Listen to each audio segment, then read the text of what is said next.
평안한 오후 보내고 계십니까? 뉴스와이드 이상훈입니다. 지난 대선 때 허위 사실을 말한 혐의로 기소된 이재명 대표의 1심 재판이 기소 2년 만에 마무리됐습니다. 선고가 다음 달 중으로 나올 전망인데 만약 유죄가 나온다면 큰 파장이 일 것으로 보입니다. 자, 그리고 임종석 전 대통령 비서실장이 통일을 하지 말고 두 개의 국가를 받아들이자 이렇게 말을 해 논란이 일고 있습니다. 대통령실은 반헌법적 발상이라고 비판했습니다. 자, 이런 주제들과 함께 저는 1분 뒤에 돌아오겠습니다.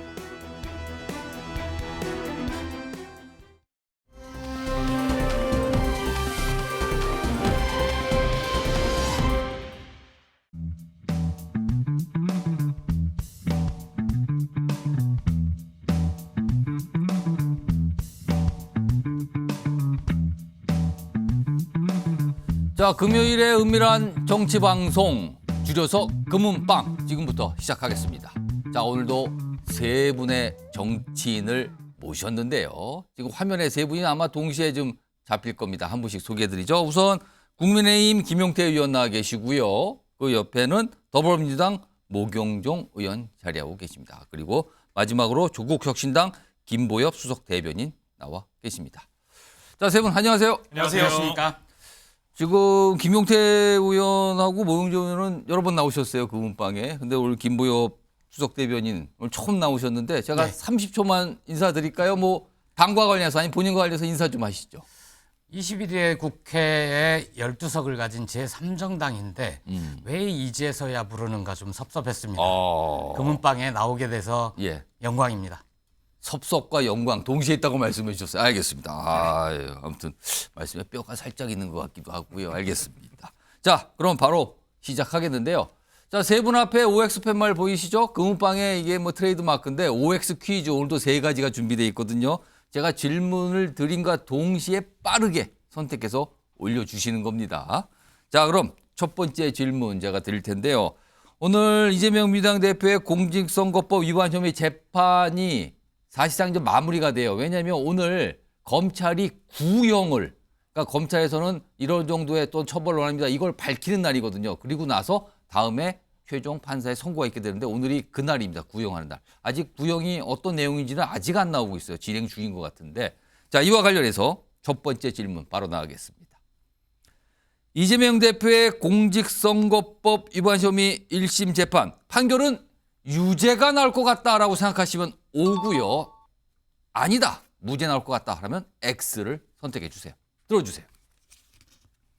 자, 요거는 예상을 제가 했던 것과 비슷한 선택들 하신 것 같은데 O가 하나, X가 두 개가 나왔어요. 자, 그러면은 우선 유일하게 O를 고르시는 김용태 의원인데요. 다른 분들은 그 OX 선택하시고 들고 계세요. 그리고 이따 화면에 딱 잡힐 텐데 평소보다 조금 높게 드시면 시청자들께도 보기가 좋으십니다. 우선 김용태 의원께서는 O를 선택했어요. 그러니까 유죄가 나올 걸 전망한다. 이유가 뭡니까?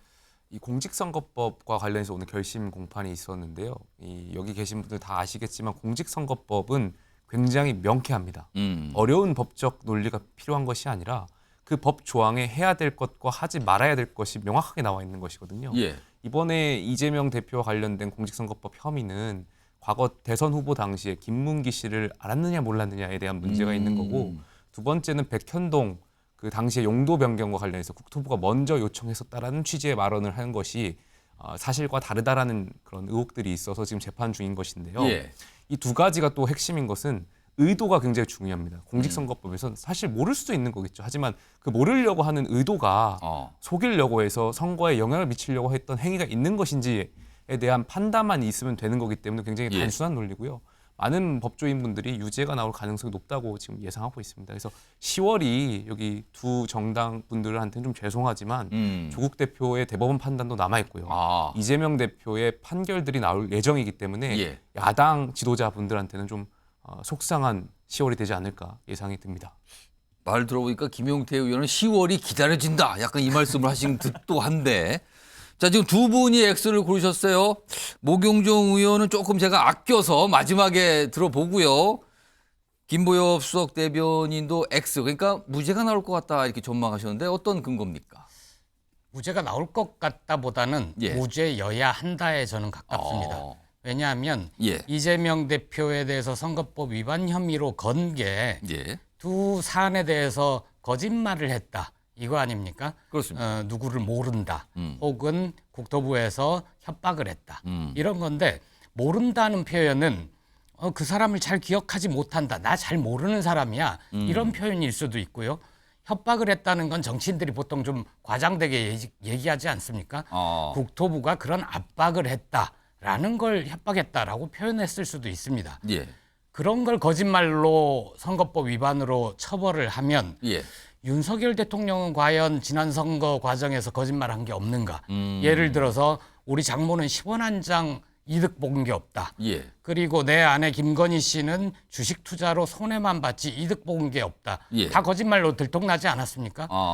주가 조작 거기에 공모를 했는지 여부는 아직 남아 있지만 예. 아무튼 계좌가 동원이 돼서 수익이 23억 원에 이른다라는 게 수사를 했던 검찰의 의견서입니다. 예. 따라서 거짓말을 가릴 때는 그런 것도 판단을 해야 되고 국민의 법감정이라는 것도 중요합니다. 지금은 검찰이 오로지 수사해야 될 정적들만 수사를 해서 결국 이재명 대표가 판결을 앞두고 있는 건데요. 예. 그런 식으로 따지면 지금 조국 혁신당은 한동훈 국민의힘 대표 특검법을 발의를 해놨거든요. 예. 그거 통과되면 아까 그 야당 두 지도자의 불행한 달이 될 거다 말씀하셨는데 한동훈 대표의 사법 리스크도 예정될 수 있다. 이렇게 말씀드리고 싶습니다. 알겠습니다. 그러니까 이재명 대표 사안과 다른 사안까지 같이 설명해 주셨는데, 자, 모경존 의원도 X, 그러니까 무죄가 나올 거라고 생각하시는데, 그러면은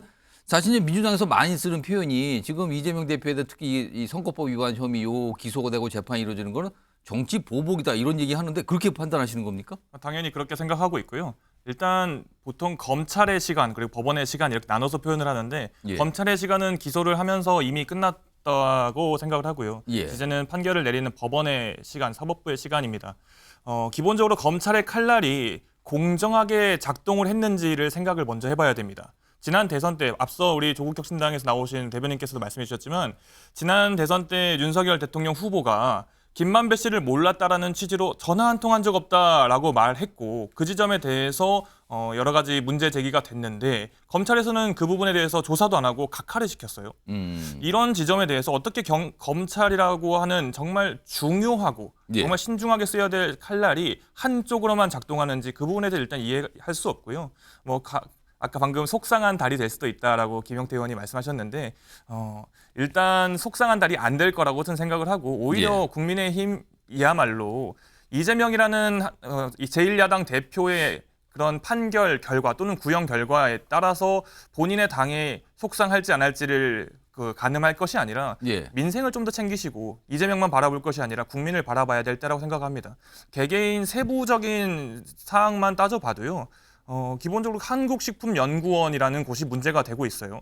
한국식품연구원이 이대로 성남시가 안 들어주면 용도 변경 안 해주면 감사로부터 자유롭지 못한다라는 취지로 성남시에 보낸 내용이 있다고 합니다. 그렇다고 하는 말이 이 대통령이 압박을 가했다라는 것과 다르지 않다고 생각을 합니다.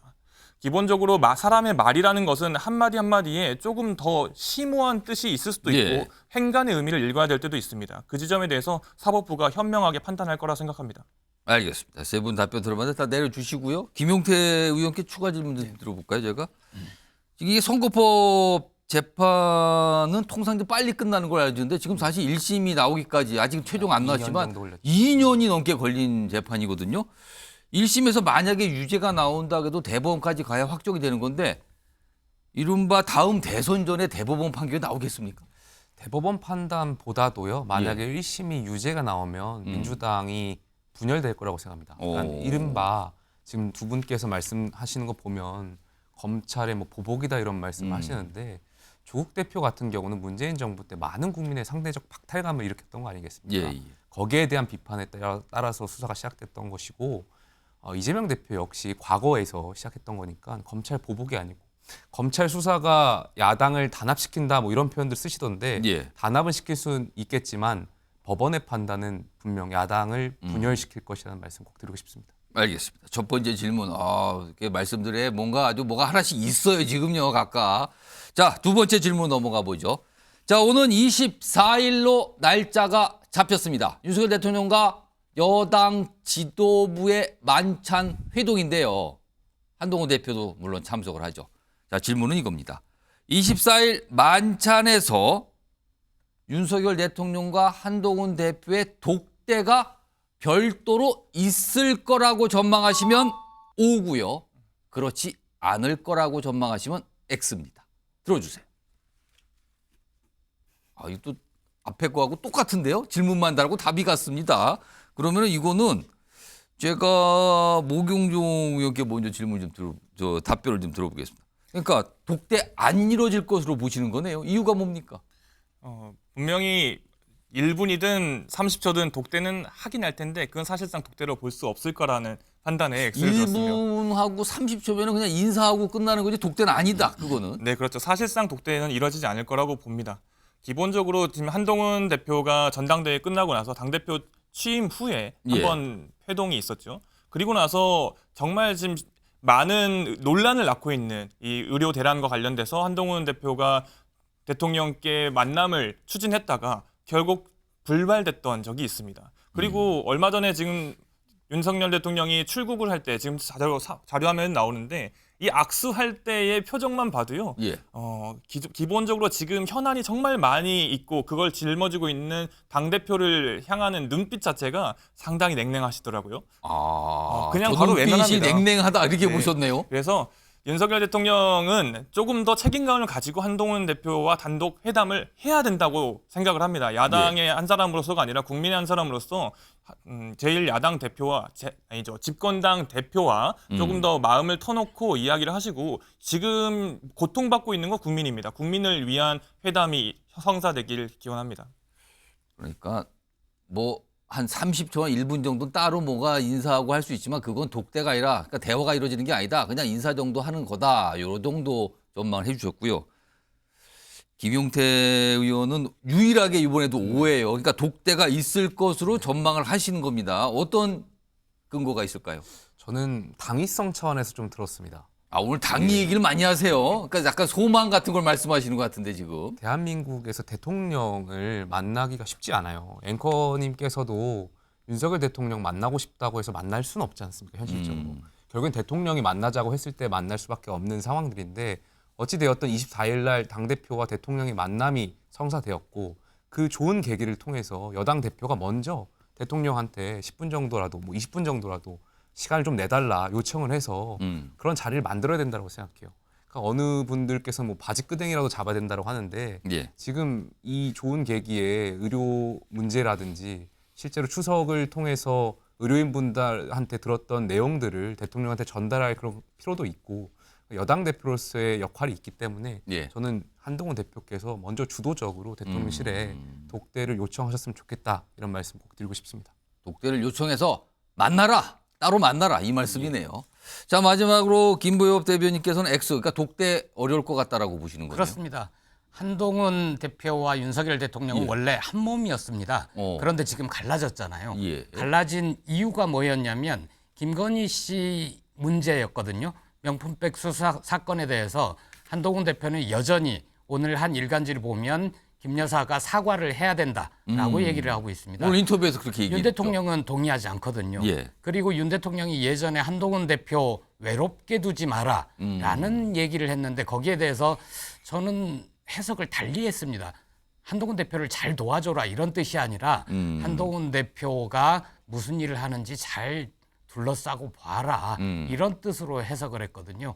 의료대란 해법에 대해서도 마치 한 대표가 잘하고 있다는 듯이 얘기를 하고 있지만 해법에 대해서 동의를 하나도 안 하지 않습니까? 예. 따라서 한 대표는 독대를 요구하겠으나 윤석열 대통령은 독대를 허락하지 않을 것이다. 이렇게 전망합니다. 자, 지금 두 번째 질문 세 분과 함께 얘기를 해봤는데 이 상황에 속보가 들어왔습니다. 보겠습니다.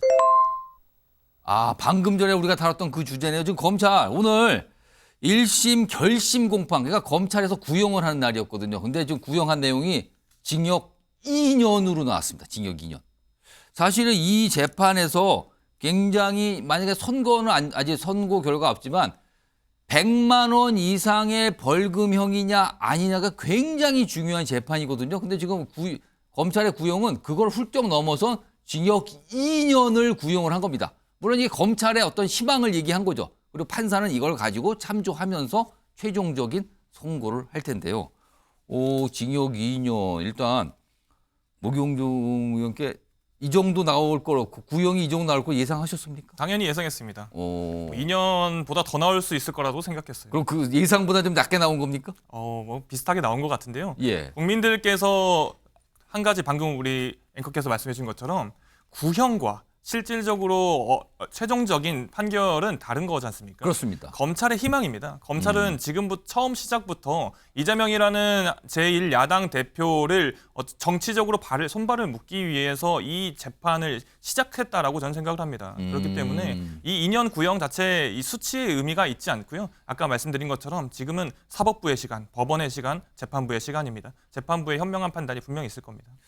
김용태 의원. 그러니까 2년은 검찰이 원하는 것뿐이다. 또 2년이라는 숫자 저거 예상을 좀 하셨습니까? 어떻게 보셨어요? 아마 수사기관에서는 혐의에 대한 그런 예. 것이 나쁘다라고 봤던 것 같아요. 그러니까 조금 전에 설명드렸던 것처럼 공직선거법은 예. 결국에 어떤 의도를 가지고 당선되거나 혹은 낙선시키려고 하는 의도가 굉장히 중요하거든요. 근데 계속해서 이재명 대표가 그 행위도 잘못됐다고 판단하겠지만 예. 그 뒤에 있었던 해명들 몰랐다라든지 또 계속해서 이어지는 여러 가지 발언들이 굉장히 괘씸했다라든지 그런 혐의들이 좋지 못했다라고 판단한 것 같아서 예. 그렇게 가중돼서 구형한 거 아닌가에 대한 생각이 있습니다.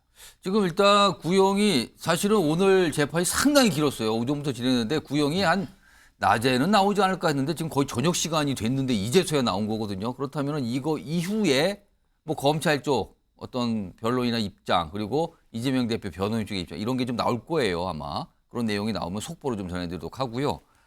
요거 관련해서 김부엽 수석 대변인께서 사실은 조국 혁신당이 이걸 바라보는 게 뭐랄까요? 민주당과 약간 동병상련이니까 남의 일 같지 않다 이렇게 느끼시는 겁니까? 어떻게 보셨어요? 저는 지금? 이재명 대표가 억울하다고 생각합니다. 정치 탄압 받았다고 생각하고요. 조국 대표도 그런 점에서 비슷한 측면이 있는데 예. 두 분 다 결국은 잘 될 거라고 봅니다. 지금 요게 오늘 검찰 구형이 있고 지금 많은 뭐 법조인들부터 시작해서는 10월 정도 넘어가면은 1심에 대한 판사의 선고가 있을 것이다. 그건 1심 이제 확정되는 거거든요. 그런 내용까지 좀 전망은 나오고 있고요. 아마 추가적인 속보가 지금 조금씩 들어올 텐데 들어오는 대로 시청자 여러분께 전해드리도록 하겠습니다. 자, OX 퀴즈를 하다가 지금 갑자기 속보가 나와서 잠시 좀 다뤄봤고요. 마지막 OX 퀴즈 세 번째 게 준비되어 있는데 이거는 조국 혁신당과 좀 관련이 있어요. 지금요 10월에는 재보궐선거가 있습니다. 뭐 부산에도 있고요. 호남 지역에도 많이 있는데 특히 호남 지역 두 곳의 군수를 뽑아야 됩니다. 곡성과 영광 군수 지금 뽑는데 지금 가만히 보면 조국 혁신당이 굉장한 공을 들이고 있어요. 왜냐하면 조국 대표 등이 호남 지역에 월세방까지 잡아서 거기에 상주하면서 계속 호소를 하고 있는 상황이거든요. 자, 이와 관련 질문 나갑니다. 호남에 월세방까지 구한 조국 대표. 재보궐선거에서 원하는 결과를 얻을 것이라고 보시면 O고요. 그렇지 않을 거다. 어려워 보인다라면 X입니다. 들어주세요.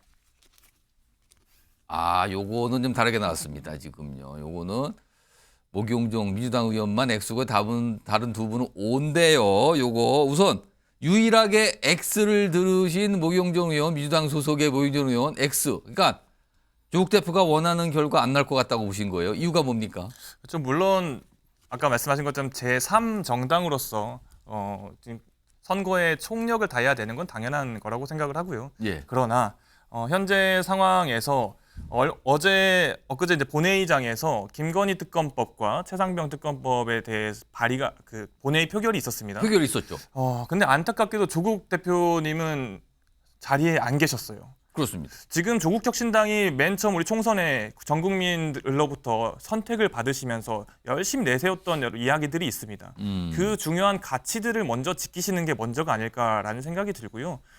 잠깐 올라와서 본회의에 표결하는 것조차도 외면하실 거라면 국민들께서는 조국 혁신당에 가졌던 그 일말의 기대 또는 희망이 조금은 없어지지 않을까라 생각이 듭니다. 더 나아가서 제3의 정당으로서 어부지리로 이 군수 자리를 가져가는 것보다는요. 조국 혁신당의 더욱 명확한 색채, 더욱 명확한 우리 정치적인 신념을 가지고 경쟁을 했으면 좋겠습니다.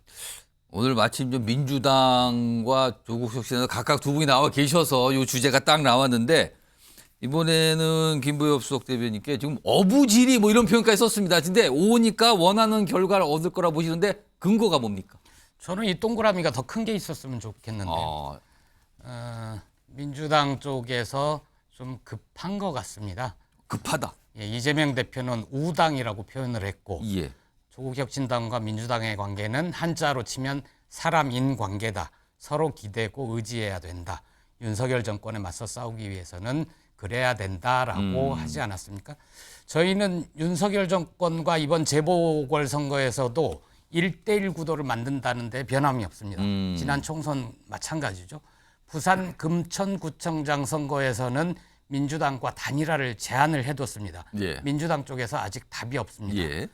그리고 호남에서는 영광군수, 곡성군수 두 곳은 민주당과 경쟁을 하더라도 국민의힘 군수가 탄생할 가능성이 별로 없습니다. 그러면 두 곳에서는 경쟁할 수 있는 것이죠. 예. 경쟁을 해야 호남 유권자들에게 더 좋은 정책, 더 좋은 후보가 생기지 않겠습니까? 예. 당장 예전 같았으면 곡성 영광군수 선거에 민주당이 이렇게 열심히 할까요? 그렇지 않았을 겁니다. 예. 그냥 공천하면 당선되는 곳이었으니까. 조국 혁신당 덕분에 호남 유권자들의 선택지가 늘어난 거죠. 그리고 조국 대표가 본회의장에 가지 않았다. 예. 그것 때문에 지금 비난을 하시는 것 같은데 예. 어제 최고위원회 참석했던 의원들 중에 조국 대표와 황운하 원내대표만 유권자들과 약속이 있어서 영광 일정을 이어갔고 나머지 의원들은 급하게 상경을 했습니다. 그래서 저희 당에서 불참한 의원이 예. 5명이거든요. 예. 민주당에서는 18분이 불참했어요. 그거는 왜 말씀을 안 하십니까? 그렇게 말씀을 하시면 문제가 있는 거지요. 그리고 그 얘기는 조금 이따 하나 준비된 게 있어요. 그때 제가 네. 다시 발언할 길 드릴게요. 알겠습니다. 네. 자, 마지막으로 김용태 의원도 오 드셨죠. 그러면은 조국 혁신당이 이번에 호남에서 상당한 활약을 할 거라고 보시는 거네요.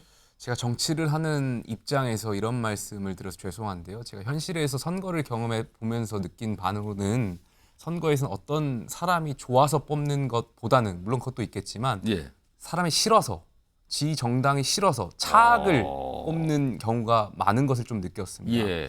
지난 총선에서 저희 국민의힘이 패배했던 것은요. 민주당이 잘해서가 아닙니다. 국민의힘이 잘 못했기 때문에 국민의힘이 더 싫어서입니까 그러면? 대안으로서 이번에는 한번 견제를 하기 위해서 민주당을 뽑아줬다라고 생각하거든요. 이번 선거도 마찬가지입니다. 호남에서 민주당과 조국혁신당의 두 선택지가 있다라면 예. 정당 기준으로요. 시민들이 조국혁신당이 좋아서 뽑는다는 것이 아니라 지금 총선 이후에 민주당의 행태들을 보고 이건 너무한다. 해도 정말 이 입법 독주를 하는 것에 있어서 조국 혁신당에 한번 차악으로서의 기회를 주시지 않을까 개인적으로 생각이 들어서 말씀드렸습니다. 지금 이 질문에는 2대1이 됐어요, 지금요. 결과는 뭐 10월에 나오겠죠. 자, 내려주시고요.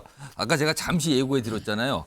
어제입니다. 어제 국회에서 뭐 특검법 등등등 표결이 있었는데 사실은 조국 대표, 그다음에 황운하 의원 등등 이제 불참했다. 이걸 가지고 민주당의 김민석 최고위원이 뭔가 문자를 하는 모습이 언론 카메라에 포착이 됐는데 바로 이 장면이었어요. 이겁니다.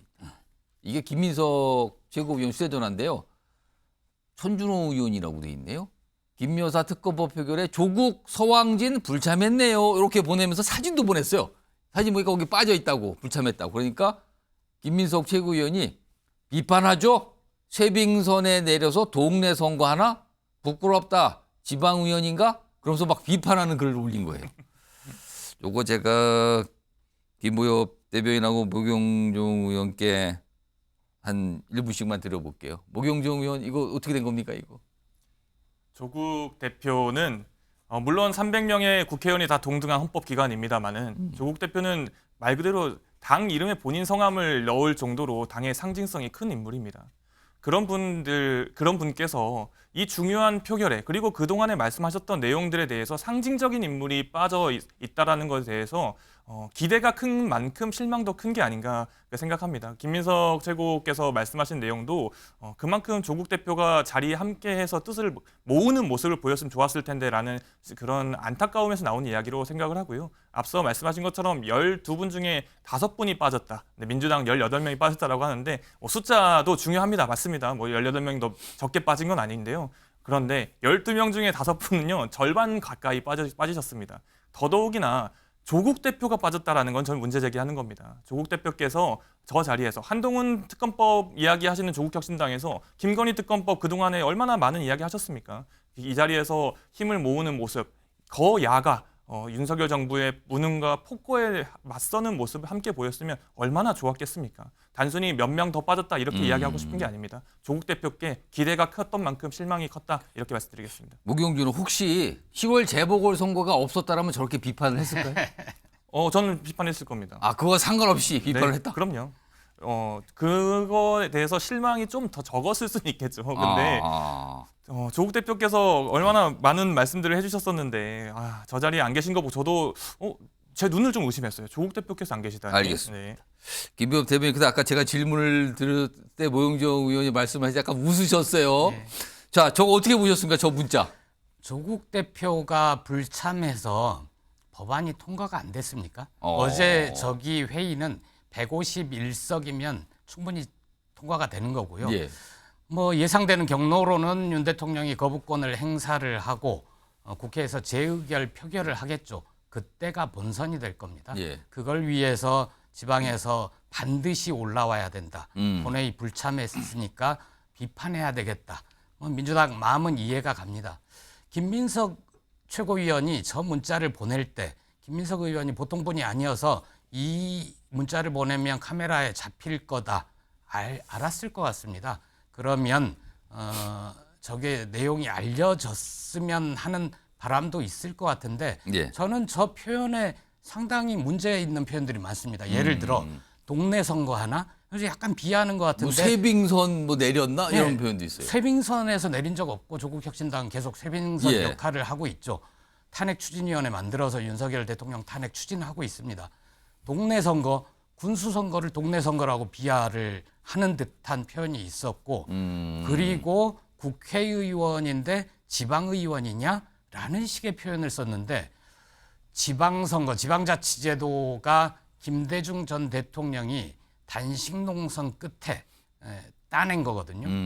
그렇다면 마치 지방의원을 비하하는 듯한 저런 표현은 좀 삼가해 주셨어야 되는 거 아닌가. 김민석 의원 포함해서 오늘 주철현 의원이나 또 뭐 이당저당 왔다 갔다 한 최고위원도 굉장히 불쾌한 표현을 썼는데 저희 당은 최소한 예. 민주당의 대표를 비난하지는 않습니다. 알겠습니다. 김부엽 대변인께 추가 질문 하나 드릴까요? 혹시요, 사실은 조국 대표, 그다음에 황운하 의원 굉장히 이제 조국혁신당에서 이제 비중이 큰 의원분들인데 그분들은 어제 표결을 못 찾았거든요. 근데 그 내용이 알려지다 단박에 정치권 나온 얘기가 조국혁신당이 국민의힘이 필리버스터를 할 줄 알았는데 판단 미스를 했다. 그러니까 국민의힘의 필리버스터를 안 한 거에 허를 찔렀다. 그래서 참석을 못한 거냐 이런 지적이 단박에 나왔거든요. 이거 어떻게 보십니까?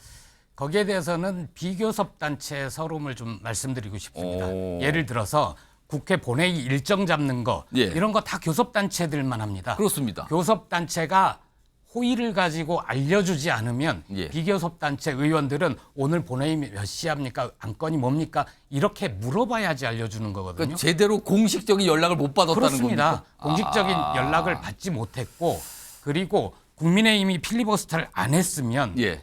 필리버스터마저 못한 국민의힘을 비판을 해야죠. 예. 왜냐하면 이제 김건희 여사 더 이상 방어할 힘도 없고 의지도 없어. 우리 못하겠어. 라고 나자빠져 버린 거 아닙니까? 윤석열 대통령이 거부권 행사하세요. 우리는 더 못하겠어요. 이거 예. 힘들어요. 그러면 그것을 비난해야지 그걸 예상하지 못해서 허를 찔렸다라고 조국 혁신당을 비난하는 건 좀 억울합니다. 알겠습니다. 지금 사실 지금 오늘 금은방 순서가 뒷부분에 뭐 여러 가지 오늘 뭐 최저인물 뭐 최고인물 뽑는 거 있는데 일단 이슈들이 많아서 이거는 제가 오늘은 조금 접어보겠습니다. 접고 지금 이 얘기 좀 해볼까요? 지금 김용태 의원 아니 필리버스터 포기한 거 뭐 포기한 겁니까? 지금 다 이렇게 말씀하셨어요. 어떻게 보셨어요? 두 정당이 싸우다 갑자기 왜 국민의힘이 불똥이 튀는지 불똥이 일로 모르겠는데 왔습니다. 지금 두 국민의힘. 분 다 지금 다 예민하신 것 같아요. 아. 지금 야당 대표들이 선거를 앞두고 있다 보니까 예. 그리고 또 김민석 의원도 너무 예민하게 반응하신 것 같아요. 조국 대표 같은 경우 뭐 10월부터 쇠빙선에서 내렸냐 뭐 이런 거였어요. 정치를 못하게 될 가능성도 높아지는 가운데 예. 너무 다들 예민하게 반응하시는 것 같아서 당황스러운데요. 예. 어쨌든 어제 국민의힘이 그 필리버스터를 안 하는 것으로 결정했던 것은 여러 가지 이유가 있었습니다. 이번뿐만이 아니라 과거에 저희가 필리버스터를 할 때도 이게 국회 선진화법에 따라서 180석이 동의가 있으면 예. 필리버스터를 시작하고 24시간 뒤에 종결 표결을 해서 끝낼 수가 있죠. 예. 그러니까 사실상 필리버스터에 대한 의미에 대해서 많은 회의감들이 있었는데 예. 모든 사안에 대해서 제가 필리버스터를 할 수 있는 건 아니니까 이번만큼은 좀 한번 추석 이후에 국민들이 민생을 좀 챙기고 정쟁을 내려놓으라고 말씀하셨는데 그 말씀도 여당이 좀 주워 담고 하는 차원에서 필리버스터를 안 하는 게 어떻겠냐라는 의총에서 이야기들이 있어서 예. 그것을 대승적으로 말씀드렸던 겁니다. 알겠습니다. 어제 사항을 잠시 정리해보면 사실은 특검법 등등 여러 가지 표결이 있어서 굉장한 쟁점이었잖아요. 그 표결에 조국 혁신당의 의원분들이 불참했네. 이게 주목을 받았고요. 그리고 국민의힘이 필리버스터를 안 했네. 이것도 주목을 받았고 그 와중에 김민석 최고위원이 무슨 문자로 누굴 비판했네. 이렇게 다 각각의 주목을 받은 상황이 어제 있었습니다. 지금 속보 계속 들어오는데요. 전해드릴까요? 지금 이재명 대표 오늘 결심 공방에 검찰이 구형을 했거든요. 그 구형에 대한 속보가 들어오고 있는데 지금 화면 나오고 있죠? 징역 2년 구형입니다. 다음 보겠습니다. 지금 검찰 쪽에서 어떤 입장이 좀 나오고 있는데 형 감경 사유가 없고 과중될 사안만 있다. 검찰 쪽에서 이렇게 좀 얘기를 했고요. 하나 더 볼까요? 피고인 지위 고려 않고 죄질 등 기준으로 구형을 했다. 그러니까 이재명 대표인가 아닌가 그걸 따지지 않았다는 얘기인데요. 그리고 거짓말로 유권자 선택을 왜곡했다. 엄정한 처벌이 필요하다. 이렇게 검찰이 입장이 나왔습니다. 아직 이재명 대표 쪽 입장은 나오지 않은 상태예요. 그리고 뭐 국토부 공무원에게 책임을 전가했다. 이렇게 돼 있습니다. 요거까지만 좀 얘기해 볼 때 제가 세 분께 한 30여 초씩만 검찰 입장에 대한 의견 좀 들어볼까요? 먼저 목용정 의원. 뭐 예상했던 내용입니다. 저는 재판장에 직접 들어가 보기도 했는데요. 예. 제시하는 그 여러 가지 증거 자체에 문제가 많이 있었고 오늘 이재명 대표가 들어가면서 안쓰럽다라는 표현을 썼습니다. 재판을 받는 사람을 포함해서 그 방청석에 있는 모든 사람들이 다 그렇게 느꼈습니다. 검찰 측에서 내세우는 여러 가지 증거들은 말 그대로 짜깁기, 말 그대로 억지, 말 그대로 비약이었습니다. 그 지점에 대해서 뭐 검찰은 그렇다고 해서 본인들의 그 수사나 기소 자체가 잘못됐다고 인정할 리가 없을 테니까요. 저렇게 말하는 거는 또 검찰의 자유겠지만 뭐 저는 그 결과가 다시 검찰에게 칼날로 돌아갈 거라고 생각합니다. 자, 김용태 의원. 저는 법원이 민주주의의 최후의 보루라고 생각합니다. 훼손된 자유민주주의의 가치를 법원이 다시 잡아주기를 기대하고 있고요. 아마 유죄가 나왔을 경우에 약 400억 원의 돈을 토해내야 되기 때문에 민주당 의원들도 굉장히 심각하게 받아들일 겁니다. 그래서 1심에서 유죄가 나온다면 아마 민주당의 분열이 가속화되지 않을까 생각합니다. 자, 마지막으로 김보엽 수석 대변인. 예, 우리 헌법은 모든 국민의 법 앞에 평등을 얘기를 하고 있습니다. 그런데 우리 국민들께서는 법 앞에 평등하지 않은 특수 계급을 보고 있습니다. 검찰이 수사권과 기소권을 가지고 윤석열 대통령의 정적 죽이기에 나서고 있는 현실, 재판부가 바로 잡아줄 것으로 기대합니다. 알겠습니다. 지금 뭐 사실은 여러 몇 가지 순서가 진행되는데 지금 이재명 대표의 그 결심 공판 그 내용 속보가 쭉 나서 그걸 좀 많이 얘기해서 오늘은 그 문방은 여기서 좀 문을 닫아야겠습니다. 자, 지금까지 국민의힘의 김용태 의원 그리고 더불어민주당 목용정 의원 그리고 조국 혁신당의 김보엽 수석 대변인이었습니다. 고맙습니다. 감사합니다.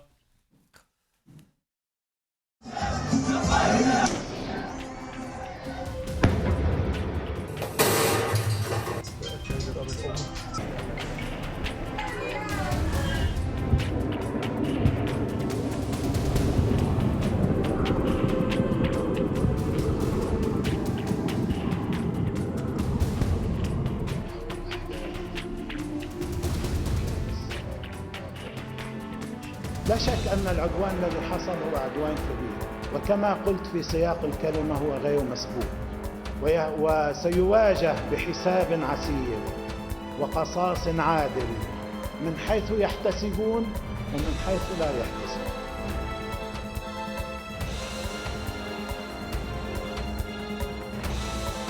ככל שחולף הזמן, חיזבאללה ישלם מחיר הולך וגובר.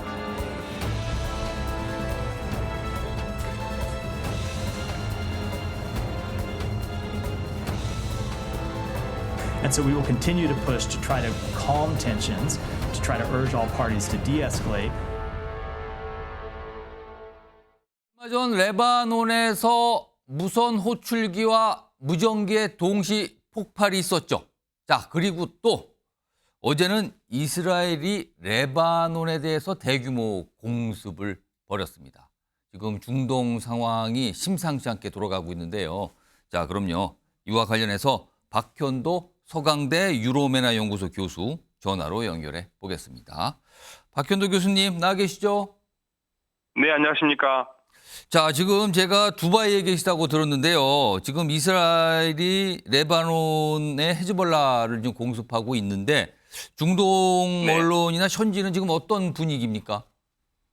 글쎄요, 제가 있는 이 두바이 쪽의 언론 보도에서는 생각보다 뭐 일면에 대문짝만하게 나오는 그런 보도는 별로 없습니다. 예.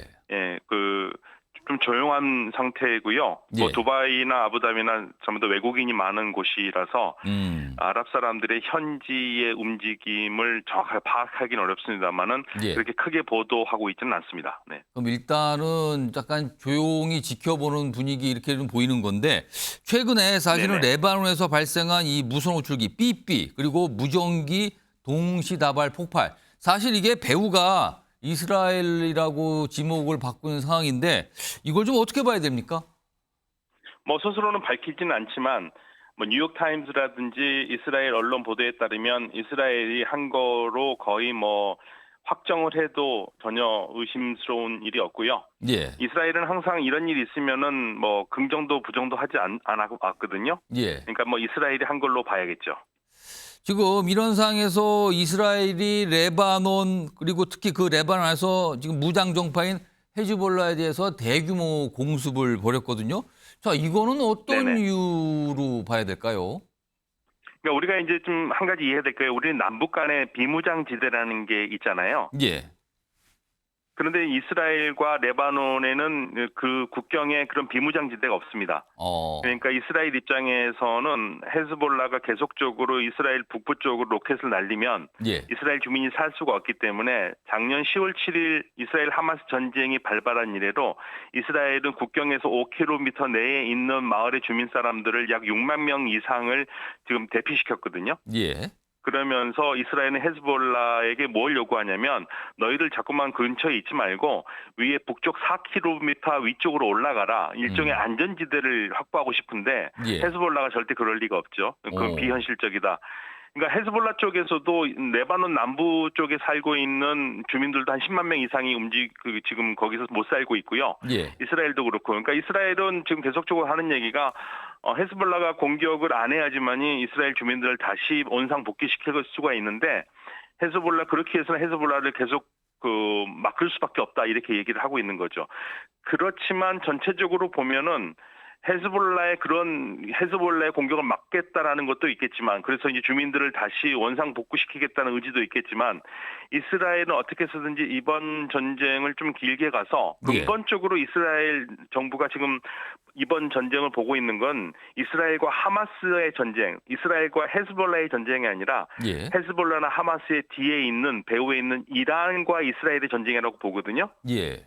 그래서 이번 기회에 이란을 어떻게 해서든지 링에 끌어올려서 좀 이란을 손보고 싶은 마음이 굉장히 강할 겁니다. 그렇게밖에 해석이 할 수밖에 없는 그런 상황들이 지금 벌어지고 있습니다. 그렇다면 이번 사태가 혹시 주변국으로 확전으로 벌어질 가능성, 이게 확대될 가능성, 그 가능성이 있다고 봐야 되는 겁니까? 일단은 그 확정이 되려면 헤즈볼라가 맞장구를 쳐줘야 되는데요. 예. 헤즈볼라의 지도자가 헤산 나스랄라가 인터뷰에서 오늘 그 방송에서 어떻게 말을 했냐면 굉장히 치명적인 전혀 생각지도 못한 공격을 당했다고 솔직히 헤즈볼라의 실패를 자인을 했어요. 그러면서 그렇지만 그리고 이제 헤즈볼라는 계속 이스라엘 반격을 할 거지만 예. 긴장을 계속 고조시키거나 확전 이런 전면전 전쟁은 없다고 잘라 말했습니다. 그래서 이제 헤즈볼라는 전면전을 안 하고 싶은 마음이죠. 왜냐하면 전면전은 이란도 원하지 않고 미국도 원하지 않고 헤즈볼라도 원하지 않거든요. 예. 그래서 한쪽에서는 맞장구를 쳐주지 않는데 그렇다고 해서 이스라엘이 그래 맞장구 치지 않으니까 나도 그만둘게 하는 게 아니라 이스라엘은 계속적으로 지금 자극을 할 거거든요. 예. 그래서 지금 모든 키는 사실 이스라엘이 쥐고 있습니다. 지금 헤즈볼라가 사실은요, 이 네. 삐삐와 무전기 동시 폭발이 벌어졌을 때 보복을 선언했거든요. 그렇다면 그 보복이라는 거는 아주 소극적이고 부분적인 보복 이걸로 봐야 되는 겁니까? 하산 나스랄라의 말을 그대로 옮기면 예. 이스라엘 북쪽 지금 제가 말씀드렸듯이 약 6만 명 이상이 피난 가 있잖아요. 예. 그 사람들 다시 마을로 돌아오기 어려울 거다고 얘기했어요. 그러니까 헤즈볼라는 계속적으로 이스라엘 북부 쪽을 공격하겠다라는 의지를 드러냈습니다. 이게 이제 헤즈볼라가 얘기하고 있는 현재의 보복입니다. 지금 사실은요, 중동 이런 사태에 대해서 가장 걱정을 많이 하는 나라가 미국인데 지금 바이든 행정부 보면은 사실상 뭔가 이 바이든 대통령 임기 내 뭐 협상 타결 이런 거는 사실 체념하는 듯한 분위기인데 이건 어떻게 봐야 됩니까? 네, 거의 불가능할 것 같다는 생각이 자꾸만 들어요. 그래서 미국도 계속적으로 휴전협정을 추진을 했는데 지금 미국 쪽에서도 지금 제가 불편한 게 그리고 아랍 쪽에서도 불편한 게 휴전협정을 될 만하면은 꼭 이스라엘이 새로운 조건을 내걸어서 휴전협정이 안 되거든요. 그래서 지금 이스라엘도 그렇고 아랍 쪽의 중재자들도 그렇고 중재국가도 그렇고 현재 네타냐후 총리가 휴전협정이나 전쟁을 멈추려는 마음이 없다라는 것을 간파하고 있고요.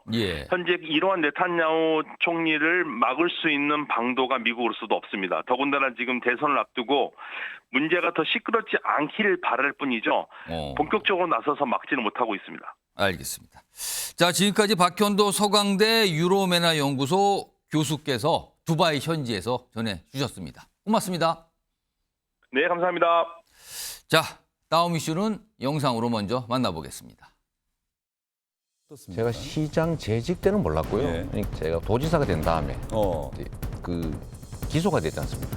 그 재판 과정에서 제가 그 세부 내용을 전혀 모르니까 우리는 지침만 줬지. 그거를 파악하는데 주로 알려줬던 사람이 당시 이분이었어요. 도지사가 돼서 재판 받을 때 이 사람의 존재를 알게 됐고 전화도 꽤 많이 해요. 국토부가 요청해서 한 일이고 공공기관 이전 특별법에 따라서 저희가 응할 수밖에 없는 국토부에 저희한테 다시 이제 일종의 압박이 왔는데 만약에 안 해주면 직무유기 뭐 이런 걸 문제 삼겠다고 협박을 해서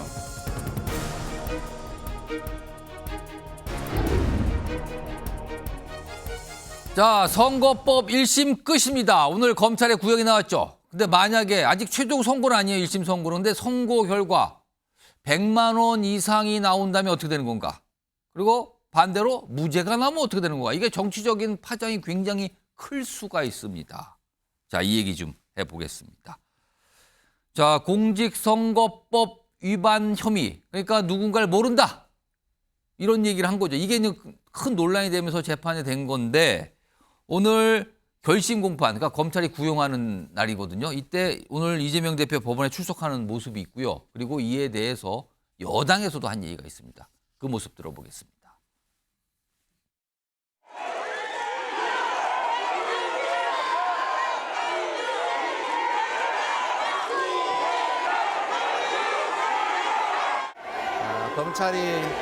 검찰 권력을 남용해서 증거도 조작하고 사건도 조작하고 정말 안쓰러울 만큼 노력하지만 다 사필 규정할 것입니다.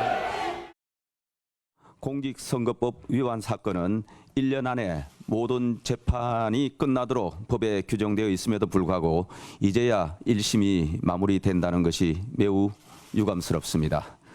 이재명 대표 1심은 기소 후 결심 공판까지 무려 2년이나 걸렸습니다. 판결이 늦어진 만큼 1심 재판부가 어떠한 정치적 계산도 없이 법률과 상식에 맞는 공정한 판결을 내려주시기를 기대합니다. 자, 이런 모습들이 있는 가운데 오늘 결심 공판에서 검찰이 구형을 했습니다. 그 내용 화면으로 정리해 보죠.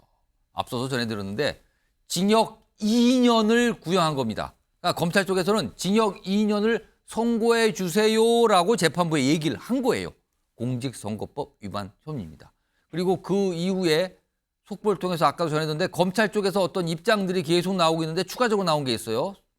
자막으로 좀 전해드리죠. 바로 이겁니다.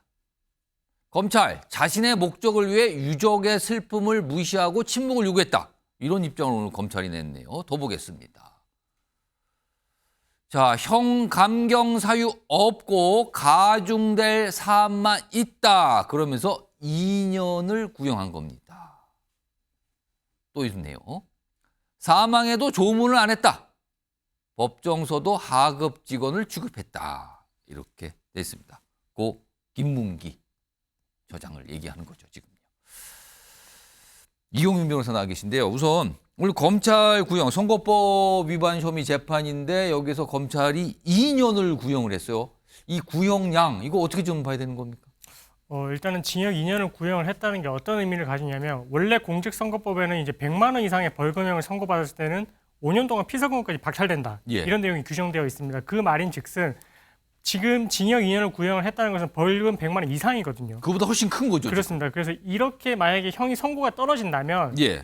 이재명 대표에 대해서 이 피선거권이 박탈이 돼야 되고 더불어서 국회의원직도 이제 상실이 돼야 되는 그런 이제 어쨌든 처분이 나야 된다. 100만 원 이상 그걸 훨씬 넘어가는 구형량이에요. 그렇습니다. 이제 그런 내용으로 이제 판결을 선고해달라는 그런 의견을 개진했다라고 보시면 될 것 같고요. 물론 최종적으로 그 구형에 따라서 형이 선고될지는 아직은 뭐 모릅니다. 일단은 지금 이거는 검찰의 의견일 뿐이고 이후에 이제 재판부에서 판단했을 때 어쨌든 그 구형과 그다음에 이 사건 그동안에 이제 뭐 재판 과정에서 나왔던 관련자들의 진술, 그다음에 제출됐던 그런 내용들이 과연 허위사실 공표에 해당하는지 그런 부분들을 다 따져가지고 유무죄의 법리를 다 따져서 이제 결론을 낼 건데 지금 어쨌든 검찰의 입장만 봤을 때는 일단은 벌금 100만 원 이상보다 높게 구형을 했기 때문에 이 부분에 대해서는 이제 범죄가 중대하고 그렇기 때문에 이제 피선거권도 박탈이 돼야 된다. 이런 의견을 밝혔다라고 보시면 될 것 같습니다. 통상 선거법 위반 혐의의 재판의 경우 2년 정도를 이거 나온 거 비교하면 어떻습니까? 통상적으로는 어느 정도 구형이 나옵니까? 일단은 보통의 경우에는 사실 이제 뭐 어느 정도 이제 제명에 따라서 다를 수는 있겠지만 조금 이제 징역 2년까지 구형이 된 경우는 다른 사건에 비해서는 조금 중대하게 구형이 됐다라고 보시면 될 것 같습니다. 왜냐하면 기존에 우리가 있어 왔던 판결례를 보면 벌금 100만 원보다 미만으로 형이 선고되는 경우도 많이 있었고요. 그리고 이 뭐 징역형 구형을 한다고 하더라도 벌금형의 형이 선고가 된 경우도 케이스도 많이 있었어 가지고 지금 사안에 있어서는 이제 징역 2년을 구형을 한 것은 어쨌든 다른 기존의 사건들에 비해서는 조금 더 이제 높게 구형을 한 편이다라고 생각하시면 될 것 같고 그리고 조금 이제 생각하셔야 될 게 공직선거법 같은 경우에는 선거와 관련된 범죄이기 때문에 사실은 좀 빠르게 진행을 하는 편입니다. 그렇습니다. 예, 빠르게 진행을 해서 결과 같은 경우에는 6개월 안에 사실은 1심 결과를 내야 제가 된다. 알고 있기도 통상 선거 끝나고 6개월 정도면은 뭐가 결과가 나오는 걸로 알고 있는데 지금 사실 2년 넘게 걸리고 있거든요. 1심이 아직 최종 안 나왔는데 2년 넘게 걸렸어요. 그렇습니다. 이걸 어떻게 봐야 되는 예, 거예요? 그래서 사실은 이제 이렇게 공직선거법에서 빠르게 이렇게 재판을 진행을 하라는 이유는 어쨌든 기간이 계속해서 이제 늘어나게 되면 이 선거로 인해서 우리가 선출직 공무원을 뽑아놨는데 이 국민을 위해서 봉사를 해야 되는 그런 이제 신분을 가진 사람이 이게 계속 이제 결과가 나오지 않은 상태로 계속해서 이 직을 유지하는 것은 이제 문제가 된다라는 그런 판단하에 빠르게 진행을 하도록 요구를 하고 있거든요. 근데 이재명 대표 같은 경우에는 2년 동안 이게 1심 자체가 2년 동안에 걸쳐서 진행이 됐고 기소가 된 이후에 구형이 이루어졌다는 것은 좀 상당히 이례적이라고 보시면 될 것 같고 그게 공직선거법에서 빠르게 1심 선고 결과를 내라는 그런 취지에 비춰봤을 때는 좀 이례적이고 예외적인 결과이지 않나. 그래서 지금 상태에서도 뭐 최종적으로 형이 선고되기까지는 또 추가적으로 또 한 달 이상의 소요가 될 것으로 보이거든요. 그렇게 되면 뭐 최종 1심 선고까지도 많은 기간이 소요되는 그런 결과가 될 것으로 보여집니다. 혹시 2심도 가고 대법원도 갈 거 아니에요? 그럼 대법원이 혹시 다음 대선 전에는 나온 겁니까? 근데 그것도 상당히 조심스러운데 아까 제가 말씀드렸다시피 벌금 100만 원 이상의 형이 확정이 돼야 된다고 말씀을 드렸거든요.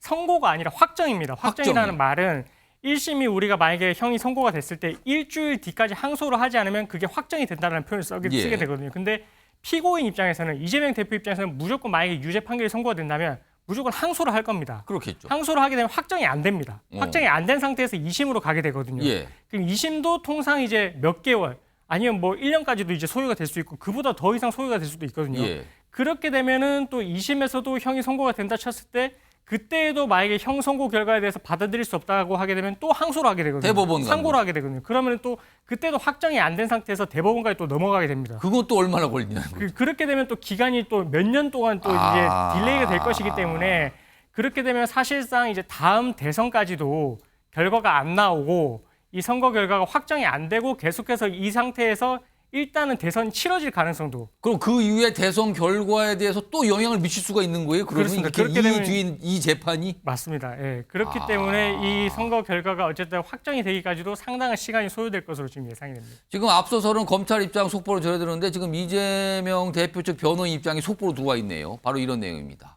이재명이 아니라 검찰이 허위사실 공포다. 강하게 지금 받아쳤어요. 또 보겠습니다. 검찰 잘못 기소했다. 대하 드라마를 썼다. 그러니까 소설이란 뜻이네요, 지금요. 저렇게 반발하고 있는 상황입니다. 그다음에 김문기를 개인적으로 몰랐다는 의미다. 그러면서 반발하는 입장. 지금 이재명 대표 측 변호인 입장이 속보로 계속 나오고 있습니다. 그럼 다른 속보 나오면 바로바로 시청자 여러분께 전해드리겠습니다. 이경윤 변호사를 통해서 자세한 얘기 좀 들어봤어요. 자, 그러면은 이번엔 두 분을 패널 나와 계신데 이제 판단을 좀 봐야겠습니다. 그래서 최경철 매일신문 편집위원께 이재명 대표 뭐 구형도 보셨고 여러 가지 사항도 보셨잖아요. 1심에서 뭐 10월이면 나온다고 전망하는데 1심에서 유죄가 나올 가능성 어떻게 보십니까? 검찰이 벌금형을 구형할 수도 있었는데 오늘 징역형을 구형을 했죠. 그 이상이 훌쩍 뛰어넘었어요. 대부분 벌금형을 구형을 많이 합니다. 뭐 300만 원 이런 식으로 때려서 이 사람 날아가겠구나 이 정도로 구형을 하는데 오늘은 그 예상을 조금 뛰어넘어서 2년형 징역형을 구형했습니다. 그만큼 검찰은 공소유지에 자신이 있다는 그만큼 자신감을 표출한 것 같습니다. 그만큼 유죄를 입증하는데 방대한 양의 증거가 차고 넘친다. 제가 듣기로 아마 트럭 한 대 분량 약 요즘 뭐 기록이 많으면 트럭 한 대 분량 정도 나옵니다. 한 8천 쪽 정도가 나왔다는데 그 8천 쪽에는 방대한 양의 김문기 성남도시개발공사 1처장과 이재명 더불어민주당 대표와의 성남시장 시절 연관됐던 여러 가지 그 증거들, 알았다는 증거들 이런 것들이 있었을 터인데 그리하여 구형을 아주 법정 최고형 가까이 뭐 친 것 같은데 그만큼 이재명 대표와 김문기 처장이 성남시장 시절 호주 뉴질랜드 출장 시절 갔는데 2015년 1월에 골프까지 쳤다는 거 아닙니까? 골프를 쳤는데 더구나 골프는 4명이 치는데 또 저 사람들은 유동규와 함께 3명이 쳤다는 거지 않습니까? 3명이 쳤으면 3백이라는 뭐 보통 이 골프 치는 사람들은 말을 표현하는데 그러면 4명이 칠 때하고는 다르게 아주 더 가까이 있겠죠. 사람들과 더 가까이 있고 그리고 여러 가지 진술을 보면 김문기 처장이 초행 골프장이니까 공을 많이 잊어버릴 수 있으니 공도 많이 가져갔고 이재명 대표가 아주 기억에 남을 만한 행동을 많이 하였을 수가 있겠죠.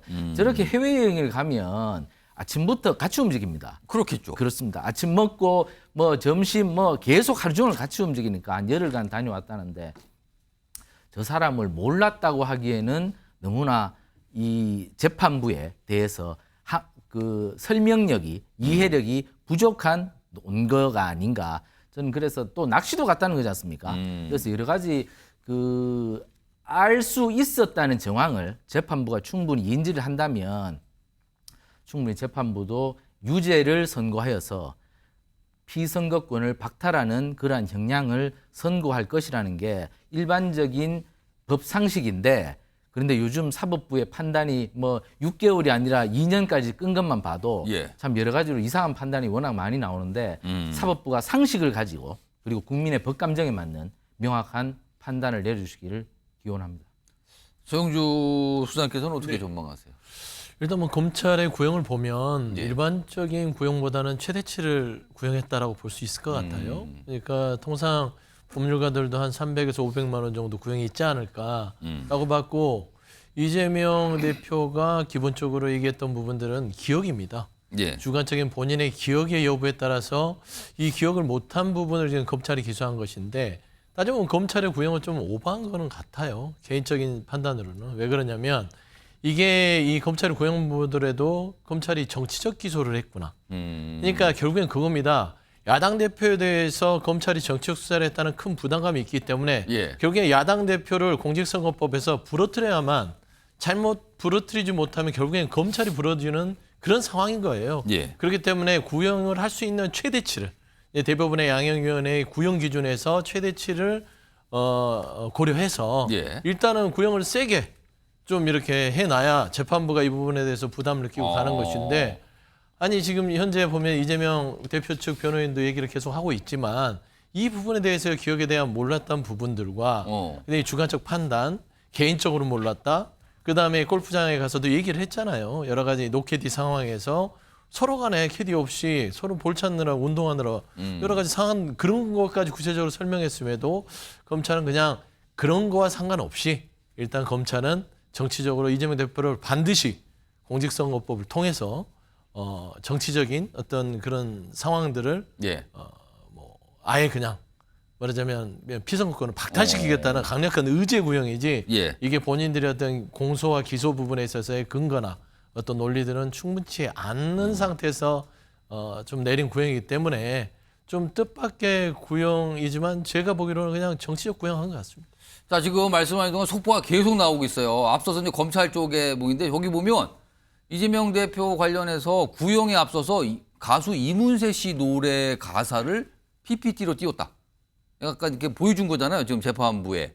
근데 뭘 보여준 거죠? 노래 가사 중에 어떤 거를? 이런 그 가사 내용이 이거래요. 사랑이 지나가면 그 사람은 날 봐도 난 그 사람을 몰라요.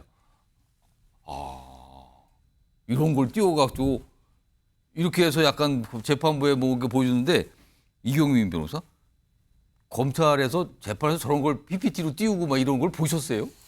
저는 뭐 실무에서는 본 적은 없긴 한데 노래 가사를 띄워서 지금 약간 이재명 대표의 상황이 이렇다 이거를 강조하려는 걸까요? 예, 그러니까 뭔가 이제 지금 문제가 되는 게 이제 김문기 전 처장에 대해서 이제 알지를 못했다 이런 부분에 대해서 그렇죠. 이제 주장을 하고 있으니까 지금 저 허위 발언이라고 해서 이제 기소가 된 게 두 가지거든. 하나 고 김문기 처장을 몰랐다 하고 그다음에 예. 백현호 개발 관련된 어떤 발언 그 두 가지인데 예. 특히 이제 고 김문기 처장 몰랐다, 예. 모른다 이거잖아요 지금. 그래서 이제 모른다라고 하니까 이제 그 같이 골프도 쳤고 낚시도 했는데 이걸 모를 수가 있느냐라고 하는 부분에 대해서는 어쨌든 그게 고의랑 관련이 있거든요. 그러니까 이재명 대표가 그 부분에 대해서 명확하게 허위라고 인식을 하고 있었는지 그 부분에 대해서 이제 재판부가 자유심증을 통해서 이제 판단을 해야 될 부분인데 어쨌든 검찰 입장에서는 여기 일반적인 상식에 봤을 때는 이게 어쨌든 우리가 모를 수가 없는 그런 부분이다라는 거를 이제 검찰은 조금 강조를 하려고 했던 것 같고요. 그렇기 때문에 이렇게 이제 노래 가사까지 띄우면서 그래요. 이렇게 이제 알 수밖에 없는 상황인데 모른다라고 그냥 본인이 벽을 쳐놓고 이제 모른다라고 하는 그런 입장을 조금 반영을 하고 싶어가지고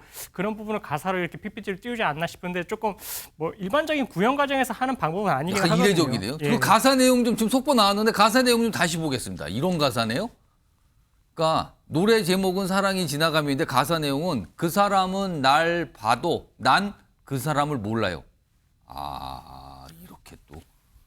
이렇게 또 이례적으로 뭐 PPT를 했다는 내용까지 들어와 있습니다. 자, 이런 상황에서 지금 결과는 유죄, 무죄. 크게 보면 그거죠.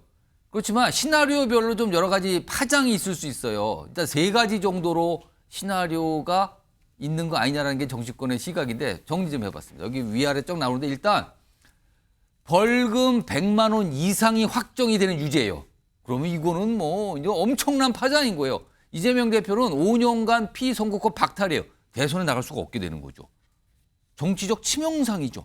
자, 그럼 과연 그런 상황에서 민주당에서는 비명계가 부상을 할 것인가? 뭐 이런 얘기가 나오고요. 그다음에 유죄긴 유죄인데 벌금형이 100만 원 미만이에요. 예를 들면 뭐 90만 원, 80만 원. 그러면은 유죄긴 유죄예요. 그러나 피선거권은 영향이 없어요. 그냥 벌금만 내면 되는 거예요, 이거는. 그렇다면은 그대로 뭐 잘 유지할 수 있기 때문에 당 장악용은 유지가 된다. 그러나 대선 주라서의 경쟁력은 과연 어떻게 될 거죠? 왜냐하면 유죄긴 유죄거든요. 이렇게 되는 거죠. 또 한 가지는 무죄 확정 시 이건 뭐 지금하고 아무 변화가 없는 거죠. 그렇다면 대권으로 가는 어떤 걸림돌이 제거돼 청신호가 들어온 것인가 이렇게 또 볼 수도 있는데 사실은 제일 애매한 게 이 두 번째 시나리오거든요. 유죄가 나왔는데 벌금이 100만 원 밑으로 나온 거예요. 그 선거권, 피선거권 유지돼요. 자, 근데 당내는 어떻게 될 거냐 이거죠. 최영철 위원, 2번 시나리오면 이거 어떻게 될 것 같습니까? 물론 1번 시나리오, 즉 뭐 100만 원 이상의 피선거권 박탈의 형이 나올 거로 저는 예측을 합니다만 만약에 2번이 그러나 나오면 2번이 나온다 해도 이재명 대표는 굉장히 정치적으로는 치명상을 입을 수밖에 없죠. 그러니까 이재명 대표가 지금 뭐 국회의원 계속 하고 싶어서 뭐 이렇게 재판에 임하고 그리고 이렇게 처절하게 그 정치적으로 굉장히 어려운 지경을 지나오고 있지는 않지 않습니까? 이재명 대표의 궁극적인 목적은 대선입니다. 대선이죠. 대선에 나가서 대통령이 되고 싶은 것이 국가경영을 해보고 싶은 것이 이재명 대표의 꿈이자 목표인데 국가경영을 할 사람이 거짓말장이로 법원에서 판결을 받아서 법적으로 확정이 되는 거잖아요. 그렇습니다. 그 낙인이 찍혀버린다면 대통령이 과연 될 수 있겠습니까? 대통령 돼서 또 거짓말장이라고 또 낙인 찍히고 또 야당한테 공격받고 그리고 대선에 나가서 상대 후보한테 엄청나게 공격을 받지 않겠습니까? 그것을 민주당이 용인할 수는 없겠죠. 민주당에 사람이 아무리 없어서 이재명밖에 없다면 저렇게 뭐 용인하고 대선 가도를 계속 달리게 하겠지만 민주당에도 인물이 많고 훌륭한 분들이 즐비한데 과연 거짓말장이로 낙인 찍히고 거짓말장이로 판결문을 받아든 이재명 대표를 계속 놔둔다는 것은 민주당의 체면을 몹시 구기는 것이기 때문에 그것은 김대중 정신이나 노무현 정신을 무너뜨리는 것이기에 더구나 받아들일 수 없는 것이겠죠. 저는 민주당이 과연 그 길을 갈 것인가. 저는 피선거권을 박탈하지 않는다 하더라도 유죄가 나온다면 이재명 대표는 스스로 버틸 수가 없을 것이다. 이렇게 예상을 합니다. 정우주 소장님, 만약에 이 두 번째 시나리오대로 확정이 된다면 그러니까 100만 원 미만이라서 벌금은 내면 돼요. 그러나 피선거권 다 유지되고 뭐 당에서도 별 문제가 없고 그런데 그 시나리오가 만약에 확정되면 이거 어떻게 되는 겁니까, 당에서? 그러니까 전체를 다 보면 좀 설명을 해드리면 이게 이제 1심이잖아요. 물론 이제 대법원 확정까지라면은 상황이 굉장히 그러니까 이건 가정을 대법원 확정으로 해보겠습니다. 확정으로 된다면 저렇게 두 번째로 나온다. 그렇죠. 이제 이 두 번째로 된다고 하면 말씀한 대로 대법원 확정이 벌금 100만 원 미만의 유죄다. 라고 했을 때는 당 장악력은 유지가 되나 경쟁력 흔들거린다. 분석이 맞습니다. 왜냐하면 장악력은 지금 연임 가도록 하는 데 있어서 80% 이상의 대표로서 연임이 됐고 결국에는 당 내에도 1기 지도체제보다 2기 지도체제가 조금 더 강화됐어요. 그러니까 이재명 대표가 당내에서 외적인 부분에 있어서 정치검찰의 기소에 있어서 100만 원 미만의 유죄다. 그러면은 당내에서는 흔들려고 했던 대표가 그나마 말하자면 정치인으로서의 피선거권을 유지하면서 대권에 도전하기 때문에 더 결집을 가져올 수 있는 상황입니다. 그러니까 무죄나 100만 원 미만의 유죄는 똑같은 상황이라고 보시면 될 것 같고요. 일단 이제 세 번째가 문제죠. 세 번째가 대법원에 확정이 됐다면 당의 전체적인 상황에서의 434억 원에 대한 어떤 그 선거 비용을 반환해야 되고 그렇게 되면 일단은 이재명 대표 자체도 선거권을 잃게 되고요. 그다음에 두 번째는 당도 434억 원이면 이른바 토해내야 되는 상황이 발생을 그렇죠. 그러면 당사뿐만 아니라 당무를 유지할 수 있는 전체적인 기반이 흔들리기 때문에 대법원 확정이 대선 전에 이루어진다면 상당히 큰 타격이 있을 수 있다라는 것은 우리가 좀 간과할 수 없는 부분입니다. 그래서 일단 1심 부분에 있어서는 세 가지 시나리오는 크게 변동이 없다. 하지만 대법원 확정으로 봤을 때는 2심과 1심은 같은 효과, 3심은 말씀한 대로 완전히 다른 어떤 민주당 내 지도체제가 크게 흔들 수 있는 선거 결과다. 그렇게 볼 수 있을 것 같습니다. 지금 방금 이 금액 얘기가 나왔단 말이에요. 이거 이경민 변호사. 방금 화면 다시 한번 좀 보겠습니다.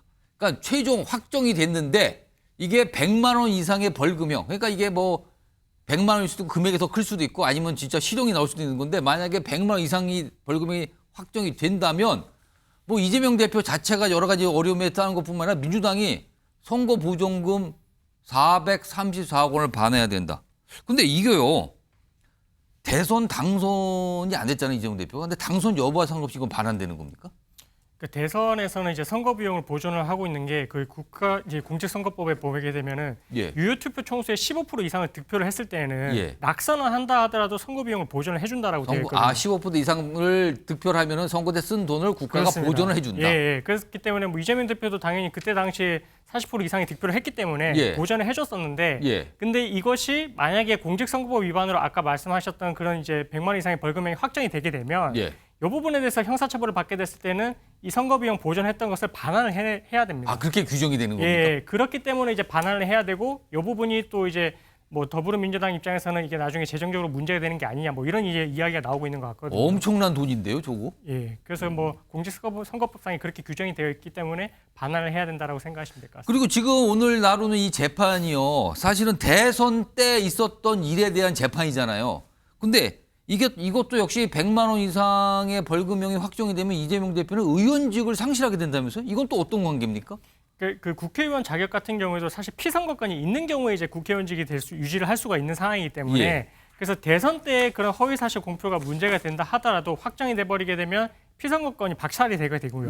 그렇기 때문에 이 사람은 이제 국회의원도 될 수가 없는 신분이다. 이렇게 이제 이어지는 거라서 그래서 이제 국회의원직도 당연히 상실된다라고 보시면 될 것 같습니다. 이게 꼭 이제 대선 때 문제이기 때문에 뭐 대통령 선거와 관련돼서 이제 피선거권만 박탈되는 게 아니고 이후에 어쨌든 국회의원직과 관련해서 국회의원 자격 같은 경우에도 피선거권이 있는 자만이 이제 될 수 있는 부분이라서 그래서 똑같이 이제 연결고리로서 국회의원직도 상실이 된다 이렇게 생각하시면 될 것 같습니다. 그렇다면은 법적으로만 따져봐서 만약에 이 선거법 재판이 최종적으로 100만 원 이상의 벌금형으로 확정이 된다면 이재명 대표는 국회의원직을 상실하고요. 향후에 일정 기간 선거에 못 나갑니다. 그러니까 대선도 앞으로 향후 대선 차기 대선 못 나가고요. 당은 400억 원이 넘는 돈을 이른바 토해내야 되는 상황. 이거군요, 지금 상황이요. 그래서 이렇게 정치권에서 아주 초미의 관심사로 지금 1심부터 관심을 두고 있는 것 같습니다. 자, 이 주제 이 정도로 좀 정리해 보고요. 다음 이슈 넘어갑니다. 키워드 먼저 보겠습니다. 통일 말자, 통일을 하지 말자. 임종석 전 실장입니다. 사실 임종석 전 실장 하면은 상징이 통일 얘기를 강하게 했던 인물 아닙니까? 근데 입장이 완전히 바뀌었습니다. 어제를 기점으로요. 어제 통일 말자라는 얘기를 꺼냅니다. 그리고 그와 관련된 추가적인 얘기를 더합니다. 보겠습니다. 통일하지 맙시다. 그냥 따로 함께 살면서 서로 존중하고 서로 돕고 같이 행복하면 좋지 않을까요? 통일을 꼭 해야 한다는 강박관념을 내려놓읍시다. 단단히 평화를 구축하고 이후의 한반도 미래는 후대 세대에게 맡깁시다. 객관적 현실을 받아들이고 두 개의 국가를 수용합시다. 통일된 지향과 가치만을 헌법에 남기고 모든 법과 제도, 정책에서 통일을 드러냅시다. 그러니까 통일하지 맙시다. 통일 맙시다라는 거예요. 그리고 두 개 국가, 우리와 북한 각각 국가로 인전 뭐 받아들입시다. 이거잖아요. 통일하지 말자는 거예요, 골자가. 그런데요, 임종석 전 실장은 과거에 이런 얘기 안 했거든요. 반대되는 얘기를 합니다. 보겠습니다.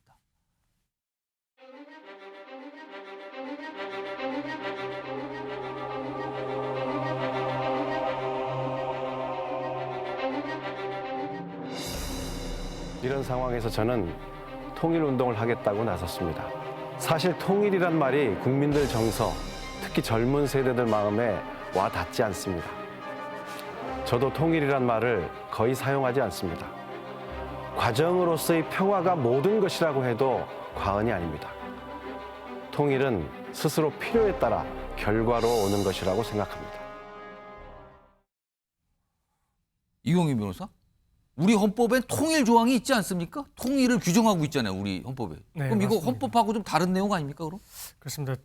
우리가 이제 법 중에서도 가장 이제 최상에 있는 이 법이 헌법이거든요. 헌법을 우리가 수호를 하고 이제 유지를 해야 된다 이렇게 이제 가르치고 있는데 그 헌법 3조에 보면 대한민국의 영토에 대해서 규정을 하고 있습니다. 그 내용을 보면 대한민국의 영토는 한반도와 그 부속 도서로 한다라고 이제 되어 있거든요. 그러니까 두 국가가 아니라 하나의 국가로서 한반도가 그 부속 도서를 한다라고 이제 헌법에서 명시를 하고 있고요. 그렇다면 헌법상으로는 북한도 우리 땅인 거잖아요. 그렇습니다. 그래서 예. 탈북민을 우리 국적을 주는 거잖아요. 맞습니다. 예. 그래서 헌법에 그렇게 규정이 되어 있고 나아가서 4조에서는 또 대한민국 통일을 지향한다라고 이제 표현을 쓰고 있거든요. 그렇기 때문에 이 헌법 3조와 4조를 조합을 해서 이제 생각을 했을 때는 지금 이 발언 자체는 이 어떻게 보면 이제 헌법 자체의 헌법 질서에 위배되는 그런 내용의 발언을 한 것이다. 좀 그렇게 이제 입장이 나오고 있는 것 같습니다.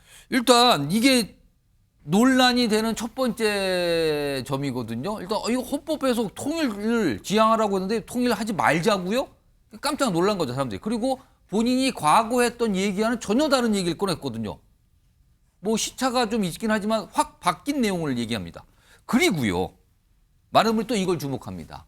지난해 말과 올해 초에 북한 김정은 뭔가 얘기를 꺼냈거든요. 들어보겠습니다. 동남 관계는 더 이상 동족 관계, 동질 관계가 아닌 적대적인 두 국가 관계, 전쟁 중에 있는 두 교전국 관계로 완전히 고착되었습니다. 대한민국은 화해와 통일의 상대이며 동족이라는 현실 모순적인 기성 개념을 완전히 지워버리고 철저한 타국으로 가장 적대적인 국가로 규제한 이상 헌법에 있는 북반부, 자주, 평화통일, 민족 대단결이라는 표현들이 이제는 삭제되어야 한다고 봅니다. 그러니까 지난해 말과 올해 초에 북한에서 통일 이거 삭제 필요 없다 안 한다 하잖아요. 그리고 두 국가 체제로 간다라고 했어요. 이른바 두 국가론입니다. 이게 보기에 따라서 비슷해 보이기도 하고 아닌 것 같기도 한데 이거에 대해서 오늘 새로운 미래 반응을 좀 보입니다. 보겠습니다. 전병헌 새미래민주당 대표인데요. 임종석 전 시장 발언 이해가 안 간다. 통일 이거 우리가 그동안 얘기한 거 꼭 필요한 거 아닙니까? 그러면서 이런 얘기를 해요. 결국에는 친북 종북에 이어 김정은 따르는 종은이라는 듣기 싫은 파벌을 만들어냈습니다. 그래서 비판을 합니다. 이거 굉장히 센데요, 비판이.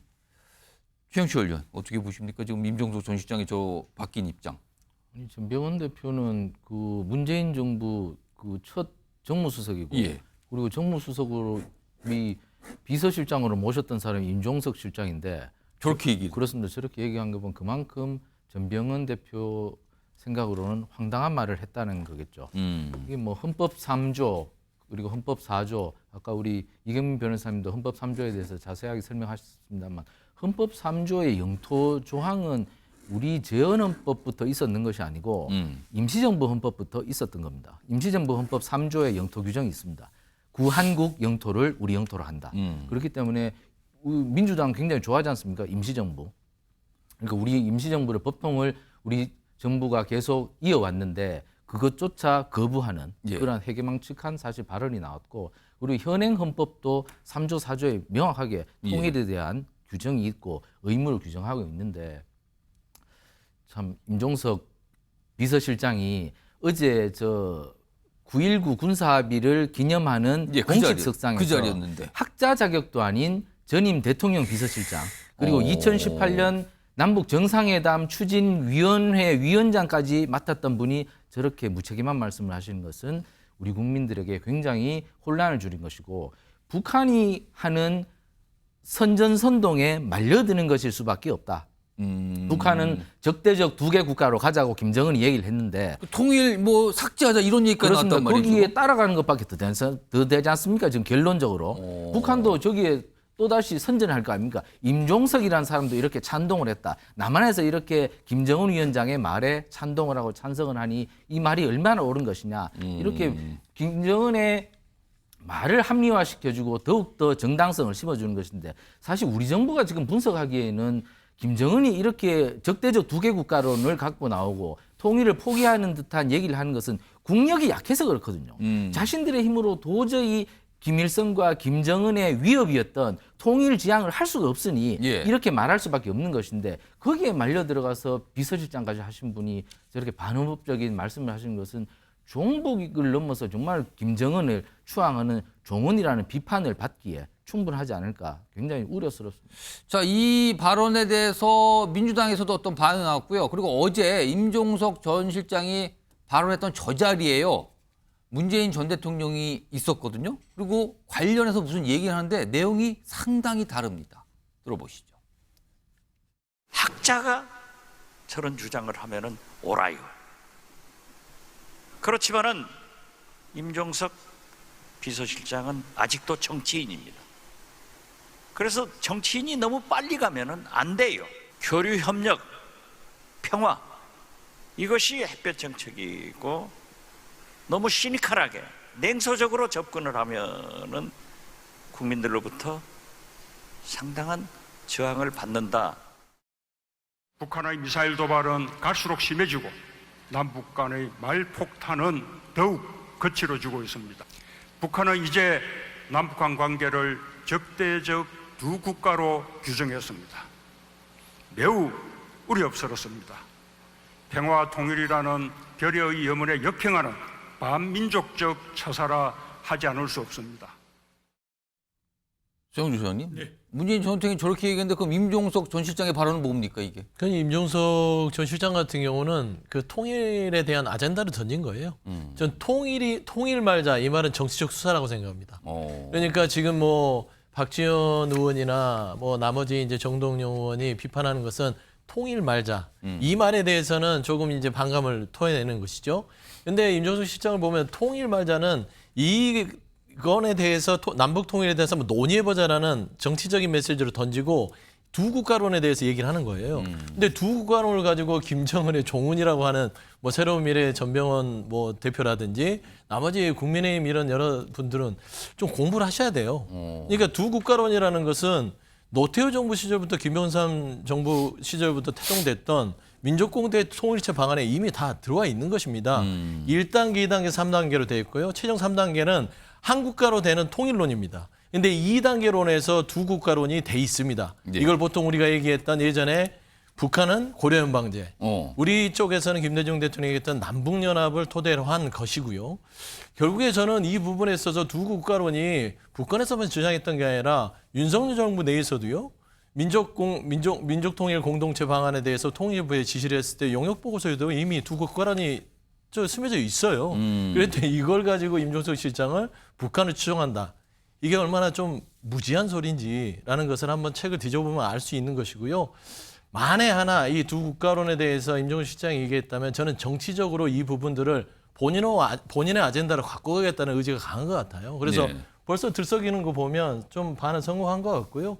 이 부분에 있어서 통일발전하는 것은 내심 이걸 가지고 윤석열 정부에서는 평화가 사라졌다. 평화도 없는데 무슨 통일이냐 이 얘기를 애들로서 한 것 같고 지금 윤석열 정부가 얘기하는 통일 독트린, 흡수 통일, 북진 통일 이게 말이 되냐 그거예요. 박정희 시대에도 최소한 박정희 전 대통령도 선평화 후통일이었습니다.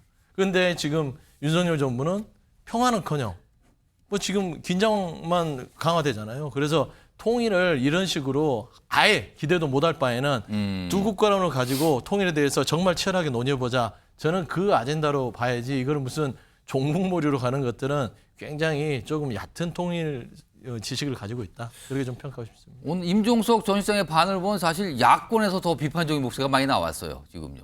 뭐 그래서 약간 정치권에서도 얘기가 많고 약간 논란처럼 비춰지고 있습니다. 자, 다음 주제 역시 키워드로 먼저 만나보시죠. 그날 밤 7불사, 갑자기 7불사라는 이 사찰 이름이 정치권에서 어제부터 많이 나오고 있어요. 그날 밤 저기서 모였다는 거잖아요. 지금 모였다 지금. 화면 좀 볼까요 지금. 다시 한번 정리해보죠. 이게 지난 2월 29일 그러니까 총선 관련 경쟁이 한참일 때예요. 막 공천도 막 이루어지고 이때잖아요. 근데 이게 이 경남에 이제 7불사에 뭐 이러이러한 인물들이 모였다 그래요. 김영선 전 의원, 그다음에 명태균 씨 지금 논란의 주인공이 되고 있죠. 그다음에 이준석 의원, 그다음에 천하람 의원 뭐 이런 분들이 모였는데 그때 당시 다 모였을 때 김영선 전 의원이 개혁신당 비례대표 뭐 압순번을 요구하면서 뭐 1번, 3번 얘기하면서 뭐 본인이 무슨 폭로하는 기자회견 뭐 이런 얘기를 꺼냈다 그러잖아요. 이것에서 이준석 의원은 당시에 뭐 밝힌 바는 그래요? 오늘 밝힌 바는? 아니 뭐 뭐 주고받았다는 뭘 이 텔레그램 내용 확인하니까 뭐 내용이 빈약하고 완결성이 없어서 뭐 아닙니다. 뭐 그냥 끝났어요. 이렇게 설명했는데 일단 모였잖아요. 저기에 모여서 뭔가를 얘기했단 말이에요. 지금요. 이거에 대해서 허은하 개혁신당 대표가 어제 짧게 설명을 내놨어요. 들어보겠습니다. 저희는 약속한 바가 없습니다. 없는 것으로 알고 있고요. 또한 김영선 전 의원이 뭐 몇 번을 얘기했다라는 부분에 대해서도 사실이 아닌 것으로 저는 알고 있습니다.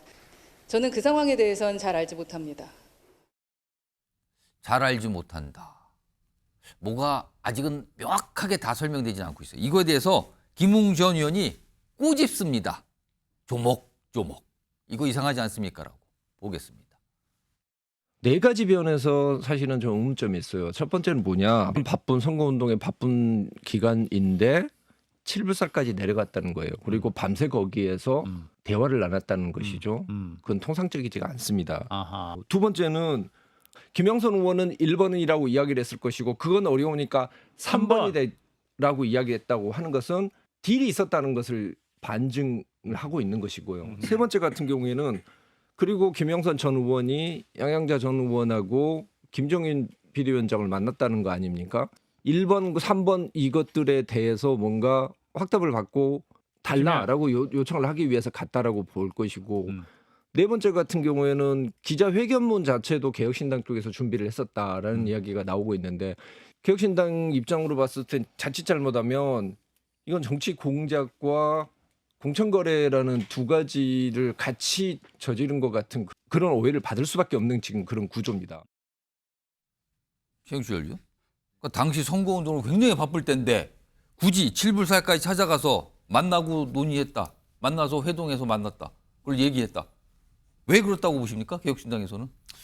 7불살을 저도 한번 가본 것 같은데 이 지리산 종주를 하고 나면 마지막에 이 나오는 이 끝나는 지점에 나오는 절인 것 같은데 제가 기억이 나는 것 같은데 그만큼 좀 깊은 산속에 있습니다. 그런데 거기까지 가려면 대중교통은 힘들었을 터이고 차를 갖고 갔겠죠. 그렇습니다. 기차로 가야지 빨리 갈 수 있는데 차를 갖고 거기까지 갔다는 것은 밤에 엄청나게 먼 거리를 그 시간을 뿌리면서까지 그리고 밤을 새버리면 그 다음 날도 지장이 있을 터인데 그런 리스크까지 수반하면서 갔다는 것은 무언가 큰 것이 있다고 생각하고 갔겠죠. 큰 건이 뭐가 있나 보다. 그렇습니다. 얘기 좀 해보자. 그런데 그것이 보통 뭐 이준석 대표는 이 전화기 뭐 이런 거 사용하는 게 굉장히 능하니까 카톡으로 보내, 뭐를 찍어서 보내 이렇게 했으면 될 텐데 꼭 가서 현장으로 확인을 해보고 싶은 거에 있었을 겁니다 아마. 지금 뭐 그런 해명도 나왔어요. 가야지만 볼 수 있었다 뭐 이런 취지의 설명인데. 보고 싶어서 갔을 텐데 뭘 보여줄게 이렇게 해서 그 초청을 했겠죠. 그러면 그래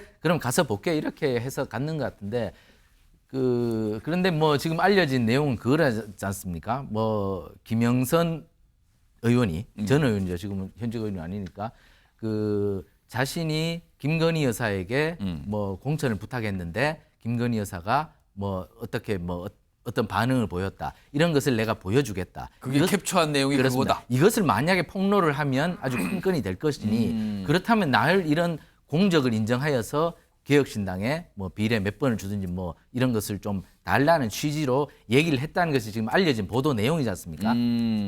그런데 이준석 대표가 거기에 갔다는 게 사실로 드러났고 본인도 인정하였는데 가보니 별것 아니더라. 완결성이 떨어지더라. 이것이 이준석 대표의 얘기인데 그러나 어쨌든 결과적으로 봤을 때 이준석 대표는 김영선 의원께서 했던 그 제안 이것을 받아들인 모양이 돼버렸습니다. 그렇지 않습니까? 보통 내가 뭘 줄 테니까 뭘 해줘 이렇게 한다면 뭐 아까 김웅 의원도 얘기했다시피 이건 정치 공작이지 않습니까? 이런 걸 해서는 안 되는 것이죠. 그렇기 때문에 단칼에 끊었어야 하는데 그 같다는 것은 지금 굉장히 부적절한 상황으로 흐르고 있지 않은가 아주 좀 많은 해명이 필요해 보입니다. 서영주 소장님, 지금 김웅 전 의원이 이거 정치 공작과 공천거래로 오해받을 수밖에 없는 상황이다 이렇게 얘기했는데 어떻게 판단하십니까? 그러니까 명태균 씨 사건은 지금 이준석 의원하고 연계시킬 이유가 하등이 없는 것 같아요. 그건 개혁신당의 일이죠. 이준석 의원이 당시에 이제 선거를 앞두고 나서 개혁신당은 4명이 있었고 말하자면 김영선 의원이 공천에 탈락하면서 개혁신당 넘어오면 5명이 되는 거예요. 그러면 정당 보조금도 바뀔 거고 순번도 바뀔 것이고 거기에 김영선 당시 의원이 가져온 국민의힘 그러니까 김건희 여사나 대통령이 공천에 개입했다 사적 명태균 씨의 어떤 부탁을 받고 이건 폭발력이 있죠. 그러면 당시에 이런 폭발력을 건들 수만 있다면 비례 순번이라든지 정당 득표율이 올라가면 선거에 막대한 영향을 주기 때문에 달려가야 되지 않겠습니까? 저는 그런 부분에서는 개혁신당의 일이에요. 예. 이 사건의 중요한 거는 이준석 의원과 칠부사의 사건이 아니라 김영선 의원이 왜 개혁신당까지 쫓아갈 수밖에 없었는가. 결국에는 명태균 씨라는 분이 2022년부터 24년까지 김영선 의원을 만드는 과정 속에서 예. 김건희 여사와 윤석열 대통령과 직접 전화를 해서 공천을 부탁하고 그 공천이 실현되는 과정들이 크게 중요한 겁니다. 그런데 이상하게 지금 명태균 씨 이 게이트에 있어서 이준석 의원에 대해서 얘기를 해요. 이건 그냥 개혁신당의 일이고요. 예. 본인들이 그걸 어떻게 거래했는지는 전혀 중요하지 않아요. 중요한 거는 사적인 사람이 대통령 부부를 흔들어서 예. 뭔가 정치적인 이득을 실현시키고 정당이 정당하게 해야 될 공천에 개입했다는 부분들을 밝혀야 되는 게 중요한 것이지 이준석 의원은 이 부분에 대해서 지금 얘기할 건 다 한 것 같고요. 예. 뭔가 불미스러운 일들이 있다면 밝혀지겠지만 중요한 거는 명태균 씨가 김영선 예. 전 의원을 왜 이준석 의원에게 소개를 해주면서 예. 이 과정까지 갔는지에 2022년부터 24년까지 이 사안에 집중해야 된다. 그런 말씀을 드립니다. 지금 이 사안과에서 이준석 의원은 뭐 메시지를 확인하니 뭐 내용이 빈약하고 완결성이 없어서 그냥 그만둔 거다. 그걸로 끝이다. 이렇게 설명했는데 저 회동, 저 만남이 있어서 다음 날 얘기를 하신 분이 있어요. 구체적으로 그 다음 날 뭐가 있었다고. 김용남 전 의원인데요. 들어보겠습니다. 4월 총선에 개혁신당의 비례대표 후보로 출마하면서 1번을 원한다. 예. 어떻게 하면 좋겠냐? 라고 의견들을 물어서 회의 끝에 중론으로 모아진 게 안 된다. 마치 김영선 의원 측은 개혁신당에서 먼저 비례대표를 줄 테니 네. 폭로하는 기자회견은 하라고 권유한 취지로 주장합니다만 그건 사실관계가 맞지 않아요. 그러니까 김영선 의원과 당시 이준석 대표가 만난 건 2월 29일 밤이고 개혁신당에서 회의를 한 건 그 다음 날인 3월 1일입니다. 그러면 이게 29일로 끝난 게 아니라 3월 1일 날 개혁신당 차원에서 이거 놓고 회의를 했다는 거냐, 논의를 해봤다는 거 아니야. 그럼 따져본 건데 이영민 변호사, 이거 혹시 선거법 위반 가능성 이런 걸 있을까요? 이건 뭐 불발되긴 했는데 뭐가 안 됐는데 뭐가? 일단은 뭐 선거에 당선되게 하거나 아니면 뭐 떨어뜨리게 할 그런 목적으로 이렇게 공사의 지위를 이제 약속을 한 경우를 공직선거법에서는 이제 문제를 삼고 있는데, 근데 사실 여기서 이제 비례대표 순번을 준다는 게 공사의직을 약속을 한 것이 맞는지 그 부분에 대해서는 또 법문원의 해석에 또 이제 차이가 있어가지고 일단 준해서 이거를 공직선거법 위반에 해당한다라고 판단을 하기에는 이 법에서는 또 엄격하게 해석을 해야 된다는 그런 명확성의 원칙이 있거든요. 예. 그래서 이것만 내용만 지금 봤을 때는 공직선거법 위반에 해당한다 이렇게 좀 판단하기 좀 이른 것 같습니다. 아무튼 이게 논란이에요. 지금 논란. 뭐 공천 개입 그리고 뭔가 공천 거래 뭐 이런 얘기가 나오면서 이게 논란처럼 비춰지고 있습니다. 계속요. 다음 마지막 주제 역시 영상으로 먼저 준비가 돼 있습니다. 보시죠. 네 번째 이제 하겠다고 지금 말이 나오는 거거든요. 근데 기본적으로는 안 되게 돼 있습니다. 근데 이제 그 아까 말한 스포츠 공정위원회에서 허가를 하면 할 수 있다 이렇게 돼 있거든요. 그래서 그건 아마 공정위원회가 정말 공정하다면 다시 출마하기가 어려울 겁니다. 저는 2018년도 축구협회 그 총회 때 회장 임기를 4년까지 제한하도록 협회 정관을 바꾼 적이 있습니다. 그런데 그 당시 그 대한체육회와 문체부에서 이 조항을 승인하지 않았었습니다.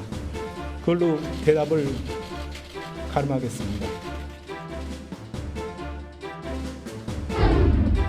자, 사연임설 정몽규 대한축구협회 회장. 근데 스스로 물러나야 된다는 얘기가 나왔어요.